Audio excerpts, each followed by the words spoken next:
This unassuming abandoned building sitting at the corner of 3rd and Bridger in downtown Las Vegas has a history all unto its own.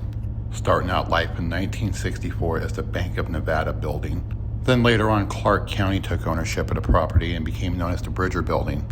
But this place has been sitting abandoned since I believe 1995. But this building was the scene of one of the most infamous car bombings in Las Vegas history, and possibly one of the most damaging. Let's dive a little deeper into it. We're going to take a trip back in time to July 25th, 1972. It was a 115-degree day, and Bill Cuthard, who was a local lawyer, former FBI agent, was walking to his 1971 Cadillac in the parking garage below this building, put the key in the ignition, and boom goes the dynamite, or should I say 4 sticks of dynamite. The explosion was so violent and so loud it echoed through downtown Las Vegas, cracking windows several blocks away at casinos. The blast was so violent it tore a hole of 16 inches into the concrete floor of the parking garage.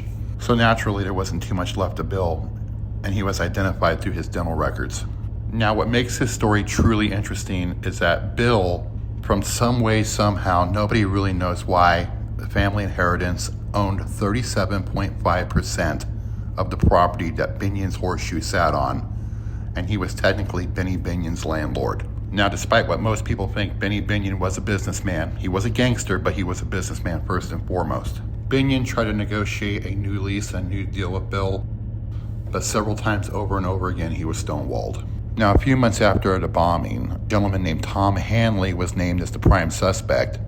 Tom Hanley was one of Benny Binion's associates and known as one of his hitmen. Hanley was never brought in, and the case kind of went cold when Sheriff Ralph Lamb started putting up roadblocks on his detectives not to really investigate this any further. Now, it should be noted that Sheriff Ralph Lamb was a personal friend of Benny Binion's, and Benny Binion was Ralph Lamb's benefactor, if you catch my drift.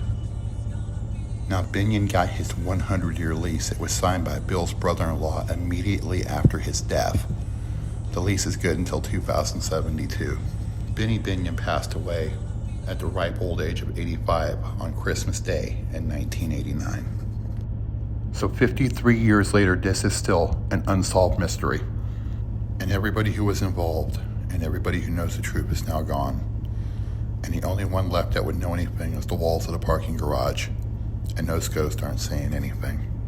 And like I've said, if you're not following The Random Abyss, then what are you doing? Please click like, share, and subscribe. We're available on all major social media platforms.